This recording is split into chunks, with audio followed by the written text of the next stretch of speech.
Something nobody sees is about to make people rich. And I'm not talking about AI. I'm not talking about crypto, and I'm not talking about the next tot stock everybody's screaming about on TV. I'm talking about a piece of equipment sitting in a fenced-off yard, humming quietly, that most people have literally never looked at in their entire life. You drive past it every single day. You don't notice it. Nobody notices it. And that's exactly why it's about making a small group of people an enormous amount of money while everybody else keeps staring at the shiny stuff. I built companies. I've sold companies. I've watched money move in this country for over 30 years.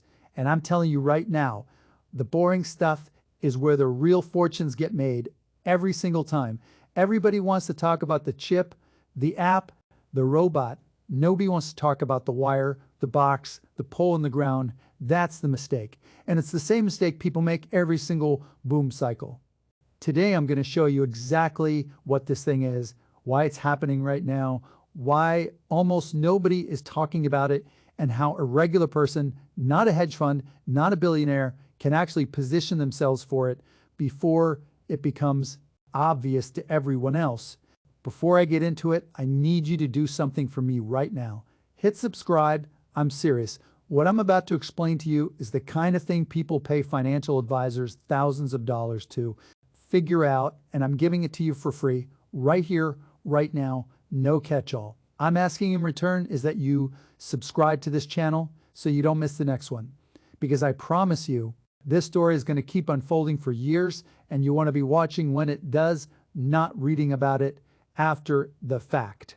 So let's start with the part everybody already knows, because I don't want you thinking I'm ignoring the obvious stuff. AI is exploding. Every company on earth is racing to build bigger data centers, smarter models, faster chips. You've heard 1,000 times. NVIDIA this, OpenAI that, 100 billion here, 200 billion there. Some new mega deal every single week. Fine, that's the story everybody's telling, and it's a real story. I'm not disputing it. Here's the story nobody's telling. All of that, every single data center, every chip, every model, every server rack stacked to the ceiling needs one thing to actually function: electricity. Massive, constant, reliable electricity. Not a little bit, a staggering amount. A single large data center campus today can use as much power as an entire mid-sized city. Not a neighborhood, not a town, a city. And these companies aren't building one of these campuses. They're building dozens of them all over the country, all at roughly the same time, all competing for the same limited pool of available power. Now, here's the problem, and this is the part that should make your ears perk up. America's electric grid was not built for this. It was built decades ago, piece by piece, for a world where demand grew slowly and predictably, 1% or 2% a year, like clockwork, the same way it had for 50 straight years. Nobody designed it for a handful of tech companies to show up overnight and say, we need enough power for 5 more cities worth of demand, and we need it in 18 months, not 18 years. So you've got explosive, almost violent demand slamming headfirst into a system that moves at the speed of government, permits, steel, concrete, and union labor. That mismatch, that gap between how fast the demand is growing and how slow the supply can physically respond, that gap is where the money is made. And I want you to really sit with that idea for a second, because it's the whole thesis of this video. Every single time in history, there's been a gap like this between demand and supply. Somebody has gotten spectacularly rich closing it. This time is no different. The only question is whether you're paying attention right now while it's still boring, or whether you're one of the people who finds out about it 3 years from now when it's already old news and the easy. Money's been made. Now let's get specific, because I don't like talking in circles. I like talking about the actual thing. The actual thing, in this case, is a transformer. Not the movie, not the toy you had as a kid, an actual electrical transformer. It's a giant metal box, sometimes the size of a house, sitting behind a chain link fence that takes high voltage electricity coming off a power line and steps it down to something usable, or steps it up so it can travel long distances without losing energy along the way. Every data center needs them. Every new factory needs them. Every neighborhood that gets built needs them. Every hospital, every school, every strip mall, they all need them. They are, without exaggeration, one of the most unglamorous pieces of equipment on the entire planet. Nobody's putting a poster of a transformer on their kid's bedroom wall. And that's exactly the point, because boring is where opportunity hides right now. There is a massive, well-documented shortage of these things happening in this country and around the world. Utility companies that used to wait a few months to get one delivered are now waiting years. I mean years. Some large transformers have lead times stretching past 3, even 4 years. Think about that for a second. You could get married, have a baby, and that baby could be walking and talking before your transformer order actually shows up on a truck. The handful of companies around the world that actually manufacture this heavy electrical equipment, the specialized grain-oriented steel, the copper windings, the insulation systems, they simply cannot make them fast enough, no matter how many shifts they run. Demand has gone vertical while supply is still crawling along at the old, comfortable pace it's moved at for decades. And when you have a hard physical bottleneck like that one, you can't just throw software or venture capital at to fix. Overnight, prices don't just go up a little, they go up a lot. And the companies sitting inside that bottleneck end up with pricing power most industries would kill for. That's not a guess or a hunch. That's basic economics. Scarcity plus necessity equals leverage. And right now, the electrical equipment industry has both in spades. This is exactly why I want you to look past the flashy AI headlines for a second and look at the companies that make the actual guts of the grid. The transformers, the switchgear, the circuit breakers, the high voltage cabling, the substations, all of it. These are not sexy businesses.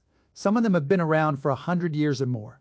Your grandfather might have literally worked at one of these plants, but right now, those old, boring, unglamorous manufacturers are sitting on order books stretched out for years, and they are raising prices because, quite simply, they can. Nobody's negotiating them down when they're the only game in town and you need the part in 2. Years, not 5. I'm not going to sit here and hand you a ticker symbol and tell you to bet your mortgage on it, because that's not what I do. It's not responsible. And I want to be crystal clear, I am not a financial advisor. I'm just a guy who's paid attention to money for a long time, and I've got the scars to prove it.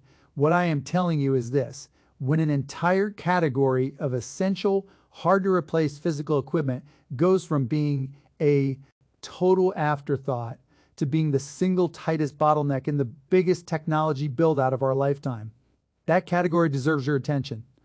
Go look at the industrial electrical equipment makers. Go look at who supplies the utilities with this gear. Go look at who's been quietly doubling and tripling their order backlogs over the last 2 or 3 years while nobody was watching. Do your own homework. Always do your own homework. But do it, because the answer here is sitting right there in plain sight, and most people are too busy watching chip stocks bounce around to ever notice. Let me tell you why I take this stuff so seriously. Because I've lived through this exact pattern before, personally, with my own money. Back in the 90s, everybody was obsessed with websites, with the flashy front end of the internet, the stuff you could see on your screen. I built a company around streaming audio and video, broadcast.com, and I sold it for billions, right at the peak of that excitement. But here's the thing, almost nobody remembers the companies that actually made the internet physically work, the ones laying fiber optic cable in the ground, the ones building the actual data centers and network hubs.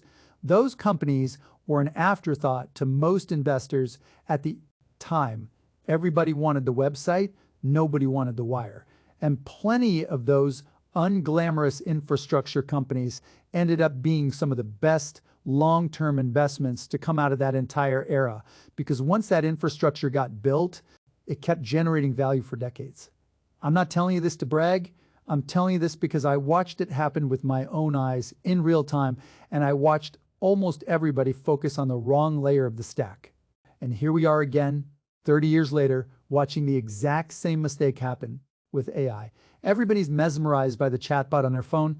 Almost nobody's asking the more boring, more important question, which is, what does it actually take physically in the real world to keep that chatbot running 24 hours a day, every single day, forever? That question leads you straight to power. Every time. Now I know what some of you are thinking, and I want to address it directly instead of pretending it doesn't exist. You're thinking, Mark, isn't this already priced in? Hasn't Wall Street already figured this out? Aren't utility stocks already up a bunch this year? And sure, some of this has started to show up in certain stock prices already. I'm not going to sit here and tell you nobody's noticed anything, but there's a massive difference between a trend starting to get noticed by professional traders and a trend actually finishing. This isn't a 1-year story or a 2-year story. This is a build out that's going to take a decade or more, because you cannot build power plants, transmission lines, and manufacturing capacity for heavy electrical equipment overnight, no matter how much money you throw at it. Physical infrastructure moves at the speed of physical reality, not the speed of a headline. So even if part of this trend has already started showing up in prices, the underlying multi-year build-out is still in its early innings, and that gives regular people time to actually study it, understand it, and figure out where they think the real value sits instead of panic buying whatever's trending on financial social media this week. Now let's talk about the utilities themselves, because this is where it gets really interesting to me, and it's where I think most people are making the biggest mistake for basically my entire life. Utility stocks have been considered the single most boring investment on the planet, right up there with savings bonds. They're the stock your grandmother owned because it paid a steady, unspectacular dividend and never did anything remotely exciting, slow, sleepy, predictable, the exact opposite of everything Wall Street usually gets excited about. And that's the whole reputation, and honestly, it was a fair reputation for decades. Well, that reputation is starting to crack right in front of us. And it's cracking because of the exact demand problem I just walked you through. These utility companies are suddenly, almost overnight, sitting at the center of the most important infrastructure build-out of our generation. Tech companies are showing up at their door begging, and I mean genuinely begging, for more power, faster interconnection approvals, bigger substations, and they're willing to sign long-term contracts and pay real premiums to get it. That changes the entire growth trajectory of a utility company from the ground up. Instead of growing earnings 2 or 3% a year like they have for the last 30 years, some of these companies are now projecting growth rates that look more like an actual tech company than a sleepy dividend stock your grandmother owns. When Wall Street realizes a boring, cash-flowing, predictable business suddenly has a real, durable growth story attached to it, that's usually the exact moment the market starts repricing it. And repricing usually means the stock moves, sometimes a lot. I've watched this pattern play out before in other industries more than once.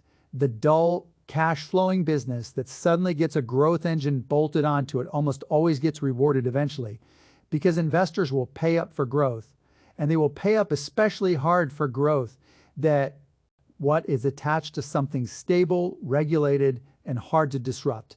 Nobody is building a scrappy startup utility company out of a garage in Palo Alto.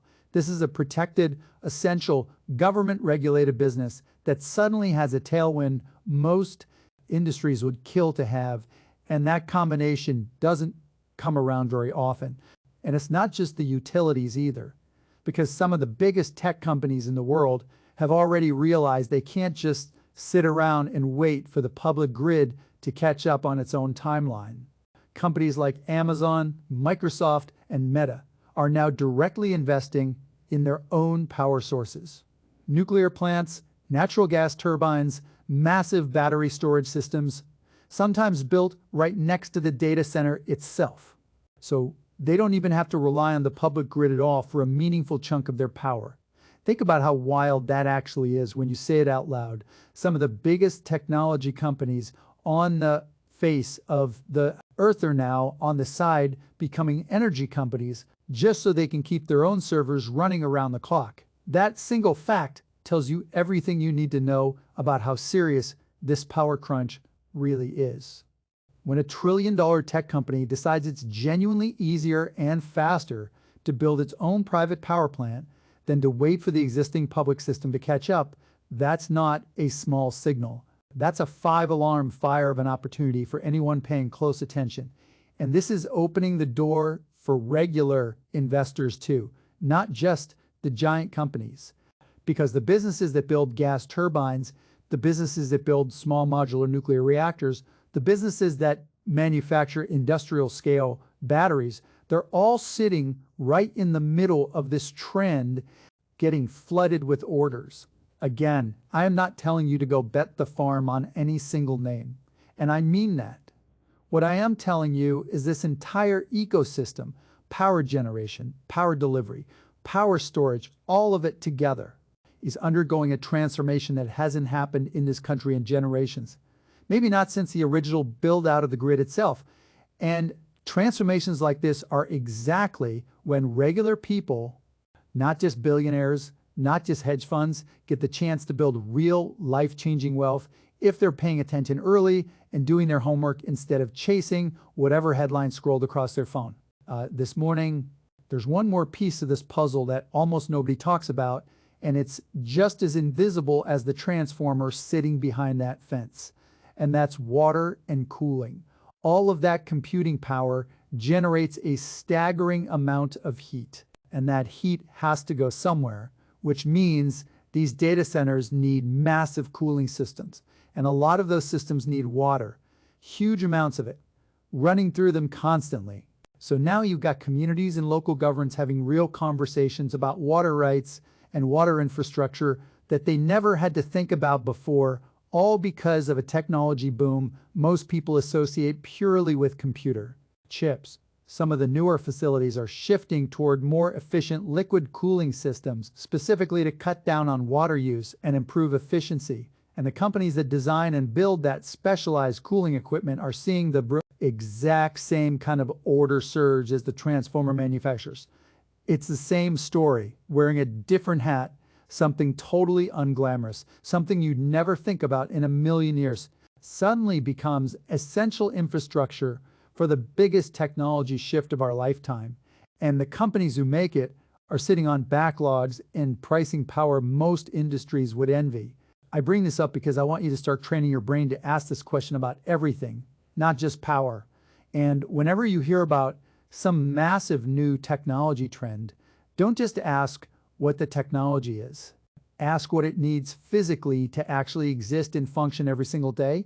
Ask what has to be built, shipped, poured in concrete, or bolted together in the real world to support it. That question, asked consistently over and over, is one of the most reliable ways I know to find opportunities before the rest of the market catches on. Here's why I'm so confident about this, and it's not because I've got some special insider knowledge that nobody else has. It's because history keeps rhyming over and over again. And if you just pay attention to the pattern, you can see it coming from a mile away every single time. And so when the railroads were built across this country in the 1800s, most people were completely focused on the shiny new locomotives, the speed, the spectacle of it. The real fortunes were made by the people who owned the land the tracks ran through, the people who supplied the steel rails, the people who financed the whole build-out quietly in the background. When the highway system was built in the mid-1900s, everybody was excited about the cars themselves, the chrome, the fins, the horsepower. The real fortunes were made by the people who built the gas stations, the motels, the fast food chains that popped up along every single exit ramp in America. When the internet showed up in the 90s, everybody wanted the flashy new websites, the browsers, the portals.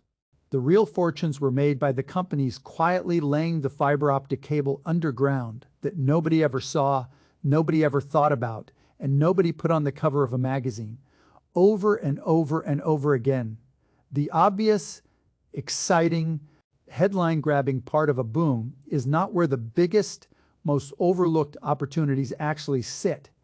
The overlooked opportunities sit in the unglamorous infrastructure underneath it, the stuff that has to physically exist for the exciting part to even function at all.